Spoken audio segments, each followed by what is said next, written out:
நாம கலப்ப பிடிச்சு உழுது உணவு தானியத்தை உற்பத்தி பண்றவங்க. நம்மளை நம்பிதான் பட்டணம் இருக்கு, பட்டணத்துல சனங்க இருக்கிறாங்க.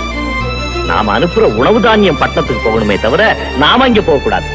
அப்படியே நாமளும் பட்டணத்துல போய் குடியேறணும்னு வச்சுக்க, சனப்பெருக்கம் ஜாஸ்தி ஆகி போய் சோத்துக்கே கஷ்டம் வந்துடும். கிராமத்துல இருக்கிற சனங்கள்லாம் பட்டணத்துக்கு போய் குடியேறணும்னு நினைக்கிறதே தப்பு. தப்பு. வணக்கம் விவசாய சொந்தங்களே. இன்னைக்கு நம்ம பார்க்க போகிற வீடியோ நெல் சம்மந்தப்பட்டது தான். பொதுவாக நம்ம நெல்லுக்கு அடிப்படையாக நாற்று விடுறதுலேருந்து கருது அறுக்கிற வரைக்கும் உள்ள வீடியோ போடுங்க அப்படின்னு தான் சொல்கிறாங்க. அது மாதிரி நிறைய பேர் கேட்டிருந்தாங்க. அந்த மாதிரி எல்லாத்தையுமே முழு தகவலாக கொடுத்துருங்க எல்லாத்தையும் சொல்லி. நாற்று விடுறதுலேருந்து நாங்கள் ஒவ்வொன்றும் தனித்தனியாக போட்டிருக்கோம். ஒன்றா சேர்த்து போடுறதுக்கான டைம் எல்லாத்தையும் சேர்த்து போட முடியலை. இருந்தாலும் எல்லா தகவலையும் ஓரளவு சொல்லிடுறோம். வீடியோ ஃபுல்லாக ஸ்கிப் பண்ணாமல் ஃபுல்லாக பாருங்கள். வீடியோ பிடிச்சிங்கன்னா லைக் பண்ணி ஷேர் பண்ணுங்கள். சப்ஸ்கிரைப் பண்ணாமல் பார்க்குறவங்க பண்ணி சப்போர்ட் பண்ணுங்கள். விவசாயிகள் நலனுக்காக தான் நாங்கள் தொடர்ந்து வீடியோ போட்டுட்ருக்கோம். இப்போ பொதுவாக நடவு நடுற 3 போகம் சாகுபடி அதிகமாக நம்ம எல்லா ஏரியாவிலையும் 3 போகம் சாகுபடி பண்ணிகிட்டு இருக்கோம். டெல்டா எல்லா ஏரியாவிலையுமே எல்லா மாவட்டத்துலையும் பண்ணுறாங்க. அதில் முக்கியமாக நாத்தாங்காலை தனியாக ஒதுக்கிடுங்க. கருதை அறுத்துட்டு நாற்றை விடக்கூடாதுங்க தான் நாங்கள் ஒவ்வொருத்தரையும் சொல்லிகிட்டு இருக்கோம். நாத்தாங்காலை தனியாக நம்ம ஒதுக்கி அதில் நம்ம தேவைப்படுற உழவு செஞ்சு எருவடித்து தலை கிடைக்கிற தலை கட்டாமணக்கு வேப்பந்தலை இந்த மாதிரிலாம் வெட்டி போட்டு உழுது ரெடி பண்ணி விட்டோம்னா நல்லா எதிர்ப்பு சக்தி அதிலேயே வந்துடுது. நமக்கு மருந்து அடிக்க வேண்டிய செலவு கம்மியாயிடுது, உர செலவு கம்மியாயிடுது. நாற்று 25 நாளில் சூப்பராக வந்துடும். இது ஒன்று. அடுத்தது நம்ம நடவு நடுறப்போ நல்லா ஓரளவுக்கு 2 உழவு ஓட்டி இப்போ கூடுமான வரைக்கும் நடவு நட்டாச்சு. 80% நட்டுட்டாங்க. ஒரு 20% நடவு ஆகிட்டுருக்கு. அதுலேயும் கொஞ்சம் ஆள் தட்டுப்பாடு ஆகிட்டு இந்த நடை. ஏன்னா இந்த வட இந்தியர்கள் வடக்கேருந்து வர்றவங்க கொஞ்சம் குறைச்சலாக வந்திருக்காங்க. இந்த எலெக்ஷன்னால கொஞ்சம் வர்ற டீமெல்லாம் நிறையா நின்று போயிட்டு அப்படிங்கிற மாதிரி சொன்னாங்க. இருந்தாலும் ஓரளவு சமாளித்து நட்டுருப்பீங்க. நடவும் ஆகிட்டுருக்கு. நடவு நம்ம கடைசி உழவுக்கு முன்னாடி கண்டிப்பாக நம்ம அடிப்படையாக நடவுக்கு தேவைப்படுற சத்து என்னென்னா உங்களுக்கு இந்த தலைச்சத்து, மணிச்சத்து, சாம்பல் சத்து, இரும்பு சத்து, துத்தநாகம், காப்பர், மேங்கனீஸ் இது எல்லாமே தேவைப்படுது நெல்லுக்கு. எல்லா சத்தும் நம்ம கொடுக்குறோமாங்கன்னு தெரியல. அதிகபட்சமாக எல்லாரும் அதிகமாக பயன்படுத்துகிறது யூரியா தான். யூரியா உங்களுக்கு அதிக சப்சிடியில் கிடைக்கிது அப்படிங்கிறதுனால நம்ம போட்டுக்கிட்டு இருக்கோம். அதில் அது மாதிரி செய்யாமல் நெல் நுண்ணூட்டம் நமக்கு நமக்கு வேளாண்மை அக்ரிலேயே கொடுக்குறாங்க. ஏக்கருக்கு 5 கிலோ போட சொல்கிறாங்க. அது 2.5 கிலோ பேக்கிங்கில் இருக்கும். அதில் இந்த நான் சொன்னப்போ அந்த சத்து அனைத்துமே அதில் வந்துடுது. அதை நம்ம வெளியில் போய் நீங்கள் உரக்கடையில் போய் நீங்கள் நுண்ணூட்டம் கொடுங்க, வேம் கொடுங்க, குருண்டை கொடுங்கன்னு சொன்னால் அவங்க இல்லை இப்போ உள்ள சூழ்நிலையில் யூரியா கொஞ்சம் இந்த சண்டை நடக்கிறதுனால உரத்தட்டுப்பாடு கொஞ்சம் வரப்போகுதுங்கிற மாதிரி இப்போ எல்லாமே ரொம்ப டிமாண்டாக கொடுக்குற மாதிரி கேள்வி ஒரு சில கடைகளில். அப்போது நமக்கு செலவு அதிகப்படியான செலவாகிடும். ஏதாச்சும் அவங்க இல்லாத போலாதான் தலையில் கட்டி விட்ருவாங்க.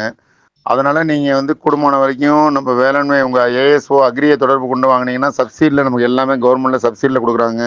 கோடிக்கணக்கான பணத்தை ஒதுக்கி கொடுக்கும்போது அது யாருமே பயன்படுத்திக்கிறதுல நிறைய பேர் யாருமே உங்களுக்கு இந்த மாதிரி இருக்குன்னு சொல்லி வீட்டில் தேடிட்டு கொடுக்க போகிறது கிடையாது. நீங்கள் கான்டாக்ட் நம்பர் வாங்கி வச்சுட்டு உங்களை ஒருத்தர் பண்ணிங்கன்னா அதில் ஜிங்க் சல்பேட்லேருந்து அசோஸ்பைரிலம், பாஸ்போபாக்டீரியா, சூடோமோனஸு விதை நிறுத்தி பண்ணுறதுக்கு, அப்புறம் இப்போ கூட இந்த எள் சாகுபடி விதைக்கிறதுக்கெல்லாம் எள் ஒரு 5 கிலோ, ஒரு படுதா அது விதை நிறுத்தி பண்ணுறதுக்கு வேப்பெண்ணெய் எல்லாம் ஒரு பேக்கிங் மாதிரி கொடுத்தாங்க. அதில் நமக்கு ஒரு 3000 ரூபா பேக்கிங்கில் 2000 ரூபா அக்கௌண்ட்டில் ஏறிடுன்னு சொல்லி ஒன்று கொடுத்தாங்க. அந்த மாதிரி ஒவ்வொரு ஏரியாவுக்கு என்ன தேவைப்படுதோ அதை கொடுத்துக்கிட்டு தான் இருக்காங்க. அதை நம்ம பயன்படுத்தி வாங்கிக்கணும்.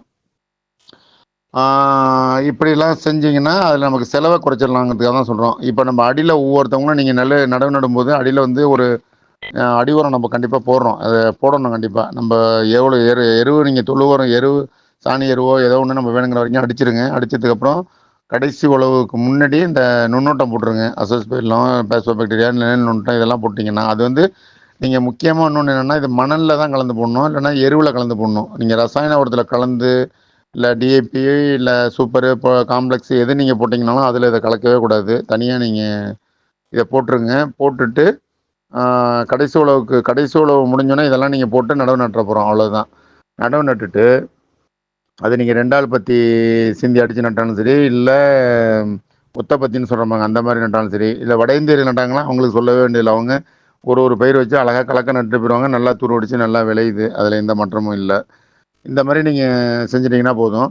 அதுக்கப்புறம் 3ஆம் நாள் 4ஆம் நாளுக்குள்ளே நீங்கள் களைக்கொல்லி ஒன்று கண்டிப்பாக அது எரசு மண்ணில் கலந்து போகிறதா இருந்தாலும் சரி, இல்லை இந்த தெளிச்சுடுற களைக்கொல்லி நிறையா இருக்குது. அந்த மாதிரி நீங்கள் தெளிச்சு கூட விடலாம். லிக்விட் நிறையா ஓட்டை போட்டுக்கிட்டு 2, 3 ஓட்டை ஒரு போட்டுக்கிட்டு அது வந்து நம்ம அழகாக ரிப்பீட் ப்ளஸ் இந்த மாதிரி உள்ளதை தெளிச்சு விட்டா போதும். ஒரு 4, 5 நாளைக்கு தண்ணி கட்டி வச்சிருந்தோம்னா சுத்தமாக பில்லு இல்லாமல் போயிடும். அதுக்கப்புறம் நீங்கள் ஒரு 15, 20 நாளில் லேசாக மிரிச்சுட்டு கிளம்புன்னு வச்சுக்கோங்களேன். 15 நாள் ஆயிட்டுனா ஓரளவு நல்லா பச்சை கொடுத்து அதுக்கப்புறம் கொஞ்சம் இதாகும். அப்போதைக்கு நம்ம இந்த வரப்பு பில்லு இதெல்லாம் பண்ணுறாங்க. வரப்பு பில்லை சுத்தம் பண்ணிவிட்டு அதுக்கப்புறம் கண்டிப்பாக நம்ம ஜிங்க் சல்ஃபேட் போட்டே ஆகணும். 15 நாள் உள்ள அதாவது 10 நாள்லையும் போடலாம். ஏன்னா நம்ம அடியில் உரம் போட்டிருப்போம், நுண்ணூட்டம்லாம் போட்டிருக்கோம்ல, அதெல்லாம் கொஞ்சம் எடுத்து கொஞ்சம் வேறு இறங்கட்டி போட்டோம்னா நல்லா எடுக்குங்கிறதுக்காக தான் நான் சொல்கிறேன். நாங்கள் போட்டது இப்போ வந்து கரெக்டாக ஒரு 14 நாள் ஆகுது நடவு நட்டு. இப்போ அந்த 16 நாளில் ஜிங்க் சல்ஃபேட் வந்து ஒரு 10 கிலோ ஏக்கருக்கு. ஜிங்க் வந்து 21%, 33%லையும் இருக்குது. அதில் வந்து நம்ம 21% ஓகே தான். அதை வந்து நீங்கள் ஒரு 10 கிலோ ஒரு ஏக்கருக்கு எடுத்துக்கிட்டிங்கன்னா 20 கிலோ மணல். 20 கிலோ மணல்னா எடை போட்டு மணல் எடுத்துக்கணுமான்னு நினைக்க வேண்டாம். மரக்காலில் நீங்கள் ஏக்கர்னா இத்தனை மரக்கா ஒரு ஒரு மாவுக்கு 1.5 மரக்கா 1 மரக்காங்கிற கணக்கு வீச போகிற ஆளை பொறுத்து இருக்குது.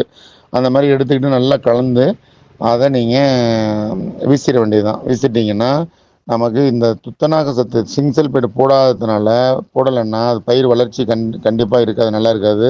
அது இலையில வந்து மஞ்சள் நிற கோடு மாதிரி அப்படியே வந்துடும்.